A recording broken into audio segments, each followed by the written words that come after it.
Hello everybody, welcome back. Today I'm going to be profiling the Branded Despia list I took to locals most recently and went undefeated. I played against Viking, Snake Eye, Voiceless Voice, Raid Raptor and Dinosaur, and the list felt really good. It's the first time I've really taken Despia to a locals and experienced success. It's the first time in a long time I've taken it. I took it a while back, just once, but now this is the second time now I've really taken it to locals, and I'm tossing this up as an option ready for the upcoming YCS. So I'm going to kind of show you what I've been working with. It's a 40 card list, so we've got 3 Fallen of Albaz, 3 Blazing Cartesia, just mind the one that's not sleeved, 3 Blazing Cartesia, 3 Albion the Shredder Dragon, 3 Aluba, 1 Alivitum, 1 Tragedy, and 1 Quem for the monsters. This was really solid. The logic being is that the list itself is designed to play into and around hand traps really effectively. The starting point, thinking of the 3 Albaz, 3 Albion, when you combine that with things like Branded Opening and Branded in High Spirits, there's plenty of ways to get Albaz into the graveyard specifically, or a Despian monster, because we can then use Branded in Red in order to kind of dodge a lot of hand traps. And I did that a lot. Branded in Red, when we get to the spells here, was just the MVP of the deck. It was just live all the time, and I am playing it at 3 copies, and it was just crazy. Plenty of hands, Branded Fusion getting ashed, things like that. Which just didn't matter, because with Albaz in graveyard, you can still perform regular Albaz fusion summons when you've got Branded in Red in the graveyard. So the Albaz, Albion, High Spirits, and like Opening, for example, they just those 12 cards, or 15, 11 cards, really combined to ensure that the plays went through. Cartesia and Fusion redeployment as well. Fusion deployment, they definitely contributed to that as well, being able to use Cartesia to fusion summon and dodge, the targeting negation as well. So yeah, the list itself just played through hand traps really well, which was good. That was kind of the intention, and it was reassuring that it paid off. For the spells, we've got the 3 Branded Fusion, the 3 Branded Opening, the 3 Branded in Red, 3 Fusion Deployment, 2 High Spirits, 1 Retribution, and then 1 Fusion Duplication, which of course would be for Thrust. So these spells, again, they were just, they were crazy the whole time. Again, Branded in Red definitely was the main carry.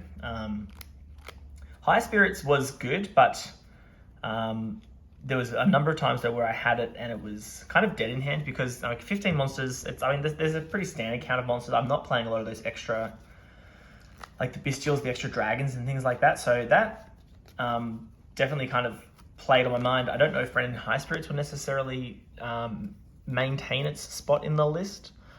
This could just open up some more space for non-engine. The other kind of little change I'm thinking about, and is also why it's currently not sleeved, was the 3rd Cartesia. So in terms of like changing it, I've got just a few like adjustments which could lead to more non-engine, which is currently what I'm thinking about.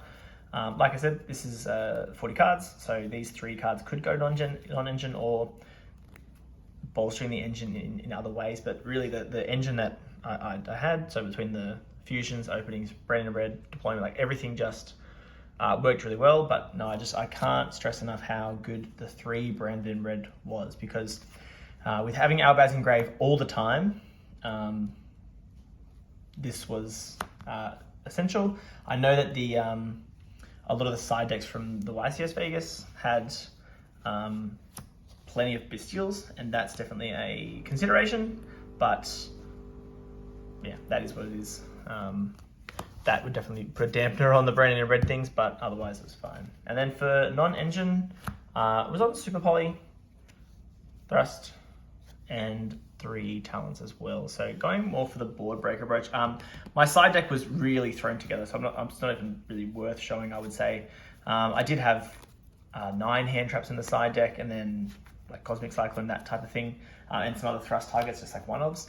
But having the 3 talents and the 3 thrust drew this, like these 2 cards like alongside each other, and it just allowed for breaking boards and then getting to access to engine. Like, it was crazy. You didn't have to prioritize getting talents off thrust to break the boards.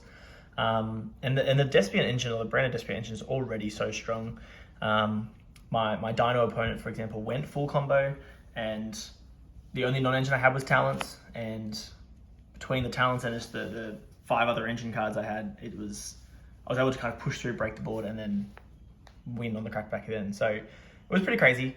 The deck, just really probably overperformed, but it was a pretty good showing. Then extra deck wise, we had double Mirror Jade, double Albion, 1 Nibelion, 1 Sanctifier, 1 Rinbrim, 1 Titanic Lad, 1 Grangoyle, the Despian, the Dragon Despia, Chimera, and then for Super Poly I had my Dragon, Garura, and the Guilty Gear Freak. This was not really worth being in there at all, so that this would definitely go for something else.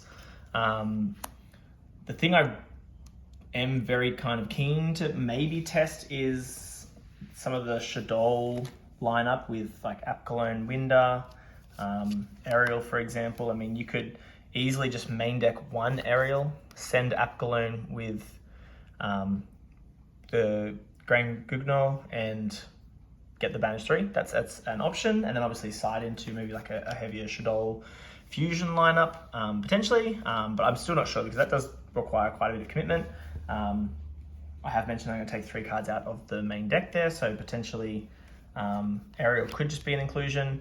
I saw a list that topped the regional the other day that was playing 1 fusion to work with thrust and then siding the other 3 cards, so it means the side deck was not as impacted, but I'm not too sure yet. I definitely want to play with the approach, whether or not I stick to board breakers. Obviously, the meta is very much hand trap heavy, but I don't know, in this deck, the board breakers just kind of felt really clean. So whether I go for, just a much more board breaker heavy approach is yet to be seen. But I just want to kind of post this list initially because it just felt really strong, and the having access to the quick play fusion with Brandon Red was just like, I think the biggest difference maker. It was why I was able to win a large number of the games, just having multiple copies of this to be able to like just push through boards and play around hand traps going first as well.